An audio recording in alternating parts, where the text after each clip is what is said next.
Welcome to Slow Home Studio. Too many people live in badly designed houses, and we want to change that. It's Friday, July the 29th, the end of July.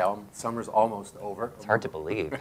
We're going to be carrying on our conversation that started with David Kim earlier in the week. He asked a question of Matthew, and we thought that it would be worthwhile delving into this just a little bit more. Yeah, David posted a comment on the site, and he said, Matthew, what do you mean when you talk about registration? And if you could explain that a little bit more clearly, that would be very helpful. So what I mean by registration is it's a way of describing how your mind perceives a space. And the issue that we had with your redesign was specifically with the dining room, and I was commenting on the walls, the small inset walls that were trying to define a space, but they were actually a little bit problematic in terms of the overall effect. And I was specifically talking about these two walls here, because what that is doing is that is having you register this as a space, and in this case that was for dining. And the problem with this is, with the dining table in the center, there has to be circulation around that table, and those walls actually disrupt the circulation. So your mind registers this as a space where the table should be in the center, but then it's conflicted by the fact that the circulation has to jog around it. And it's a relatively easy thing to think about registration when you've got just a typical house where it's just a series of rooms with doors, and you've got, well, this here, very clear. There's a registration for the room. Here's a room here. When you get into an open type plan,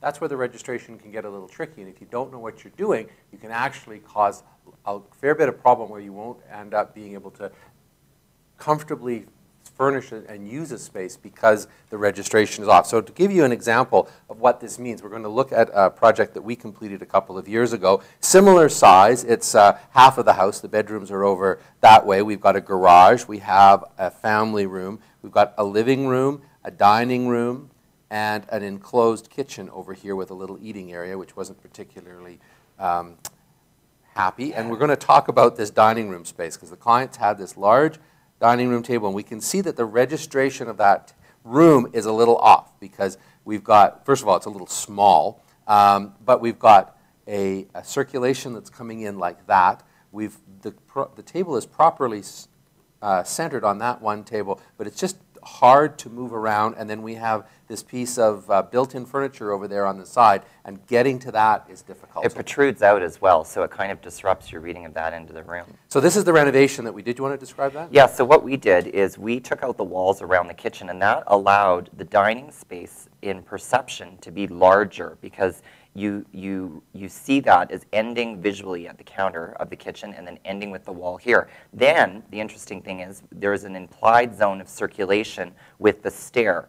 So that zone of circulation allows you to get up and down the stairs. So then our table is more or less in the same location that it was before the renovation, but when you're sitting at the table, you don't have a sense of being packed into the corner because that implied zone of circulation gives you a bit of breathing space. So here we have it in the final version, as Matthew said.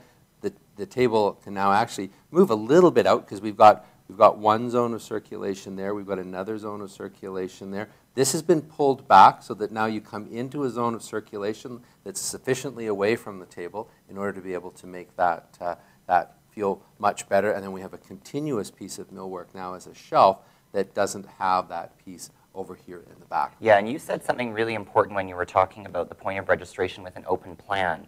And that's a really critical point, because I think with David's plan, what he was doing is that he still had remnants of the closed plan in the open plan, and there was that was causing some visual confusion, and it was miscuing where you would place the furniture. And when you just said that about in an open plan, you need to be careful of that.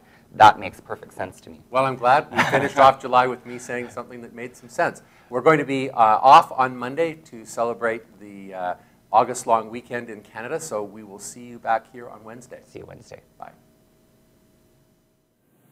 If you're interested in learning more about the principles of slow home design, you can pick up a copy of our book entitled What's Wrong with This House? It's a practical guide to finding a well-designed and sustainable home. It's available for sale on the Slow Home Studio website. It's also available for sale at Amazon.com in both paperback and the Kindle format.